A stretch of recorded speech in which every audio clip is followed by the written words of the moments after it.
자, 이재명 대표 관련한 얘기 좀 더 하자면, 그 사법개혁 예고를 통해가지고, 지금 뭐, 이제 지기현 판사를 비롯해서 판사 여러 놈 날릴 준비하고 있고요. 대법원 판사까지. 근데 이런 과정 중에, 깨끗한 법정의 내란 세력을 세워야 된다라는 발언에 대해서 저들이 벌벌 떨고 있습니다. 난 너무 좋아. 깨끗한 법정이 뭘까? 너무 좋아.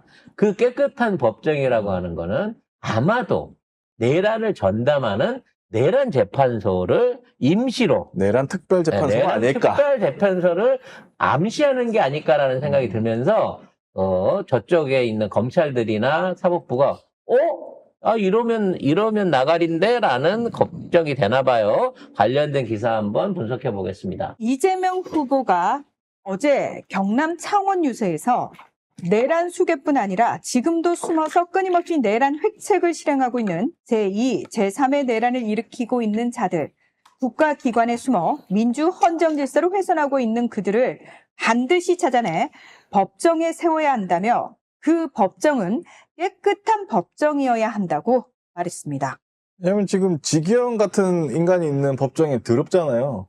이런 더러운 법정에는 세울 수 없지. 대법원이 내란 제일 세력은. 더러운데요. 대법원은 제일 더럽고. 제일 더럽기 때문에 우리가 왜 큰 전쟁 이후에 항상 특별재판소 형식으로 세웠잖아요. 지금 우크라이나 전쟁과 관련해서 유럽에서 특별재판소를 만들겠다, 설립하겠다라고 얘기가 나왔거든요.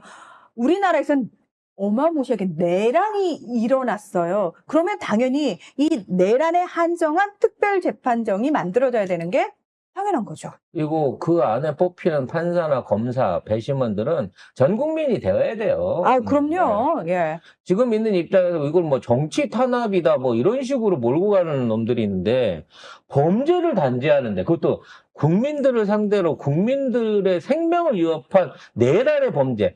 아무튼 국가 안에서 일으킬 수 있는 최악의 범죄를 일으킨 이런 놈들을 맞아요. 일반 법정에 세워가지고 지네들끼리 꿍짝꿍짝하게 내둘 수가 없죠. 안 되지, 그거는. 네. 반민특위가 안타깝게 무산됐던 게 사실은 우리 역사의 가장 큰 오점이라고, 우리 근현대사의 가장 큰 오점, 그리고 그게 틀어지면서 사실 지금까지도 친일 세력들이 떵떵거리고 사는 잘못된 역사가 만들어졌고, 그걸로 인해서 지금까지 우리가 고통을 받고 있는 거잖아요. 그리고 정말 말도 안 되는 상황들이 벌어지고 있는 거고, 그래서 이번에는 실패하면 안 된다. 반민특위는 실패했지만 내란 특별재판소는 반드시 성공시켜야 된다. 우리가 책임감을 가지고 그걸 해내지 않으면 우리 아이들은 우리가 받았던 고통의 10배 이상을 받게 될 겁니다. 이게 우리는 법 없이도 살 사람이란 말을 제일 좋아했잖아요. 그렇죠. 법은 언제나 존중받았고 최소한 대한민국 정치가 또는 의회가 사법부를 상대로 이와 같은 전쟁을 선포한 예가 없었습니다. 왜? 서로 존중하고 최소한 뭐 삼권 분립의 입장에 의해서 서로가 어느 정도는 서로 맞춰줘 가는 최소한의 선을 넘지 않았거든요. 근데 입법부라고 하는 데는 어차피 임명받는 자리인 거예요. 그렇죠. 근데 행정부의 대통령과 의회의 의원들은 국민이 선출한 자리잖아. 근데 월급 받은 임명직들이 자기 권리가 강하다는 이유로 자기의 권력으로 행정부와 또는 의회의 정치에 관여하려고 한 거예요, 이번 사안은. 자, 이거에 대해서 우리나라에서 진짜 공론화돼야 되는 부분이 뭐냐면은, 트럼프가 기소당했을 때 미국 유권자들이 가장 많이 한 얘기가 그거였어요. 트럼프가 이제 후보이던 시절에 민주당 측에서 공화당 쪽을 막기 위해서 이제 그런 식으로 법적으로 걸기 시작하니까, 그거는 미국 역사상, 정치 역사상 있을 수 없는 일이 벌어진 거니까 미국 유권자들이 계속했던 얘기가 뭐냐면, 민주당 측도 사실은 마찬가지였어요. 이거는 민주 시민의 가장 기본적인 투표권, 권리를 선출되지 않은 권력이 막는 거다. 그럼요. 그 이야기를 제가 몇 년 전에 할 때만 해도 우리나라 사람들 이해를 못했어요. 왜? 우리나라에서는 늘 사법부가 그럼. 정치에 대해서 칼질을 해왔거든요. 그걸 사람들이 너무 그걸 당연하다 생각하고 익숙해져 있다 보니까 왜 트럼프가 저렇게 죄지었으면은 사법부가 칼질하는 게 당연하고 이런 식으로 생각을 했단 말이죠. 그래서 제가 미국 유권자들의 생각, 미국 시민들의 생각은 다릅니다. 민주의식이 약간 다릅니다라고 얘기했을 때 정말 이해할 수 없다였거든요. 그런데 지금 이제도 우리나라 사람들은 똑같이 생각을 하게 된 거예요.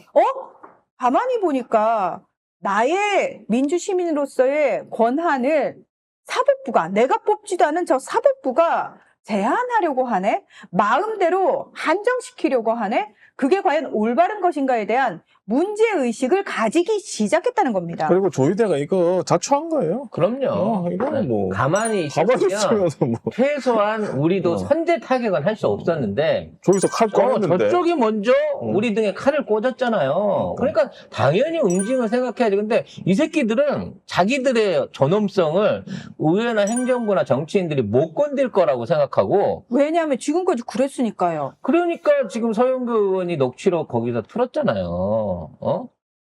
거기 만나서 얘기한 애들 중에 이 안에 조희대도 있지만 난 충격받아. 김충식이 그 안에 있었다는 거야.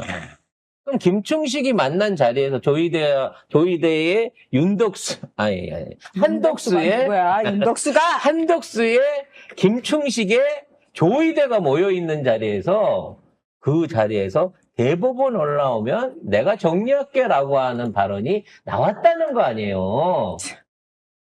이거 정말 충격적인 일입니다. 그 자리에 무슨 정치인이라든지 윤상현이나 이런 애들이 있으면 모르는데 가라 장인님 김충식이가 여기에 영향을 미치고 있었고 그 자리에 한덕수와 조희대가 같이 있었다는 거예요. 그리고 정상명이라고 하는 저 사람은 원래 애초부터 법조 비리 관련한 윤석열 관련한 법조 비리의 최정점에 있는 중심축에 있는 놈입니다.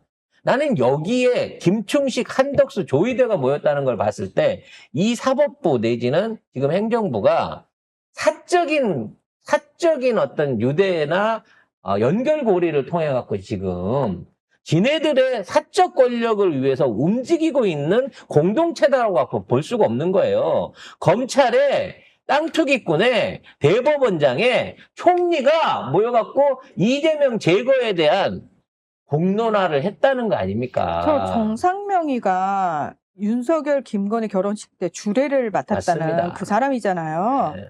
예.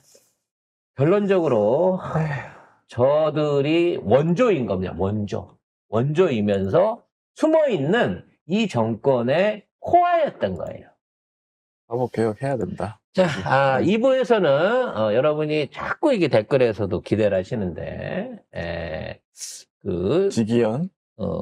요즘은 지귀두라고도 하십니다만은 지기현 룸사롱 관련한 송 작가만의 해석을 듣고 싶다라고 또 하셔가지고 신나시겠네. 그러니까 오늘 송 작가님 전문 분야라고 해서 진짜 어떻게 다 들어가지고 전문 분야라기보다는 아는 분야. 아니요. 네. 전문 분야라고 쓰셨어요. 그러셨어요? 그래서 기대감을 가지고 오신 분들이 꽤 많으시더라고요. 네. 소문났나 봐요. 네. 여기가 이제 성형이랑 그 화류계 맛집이라고 네, 소문이 난 모양이죠. 관련한 내용 2부에서 탈탈 떨어보도록 하겠습니다.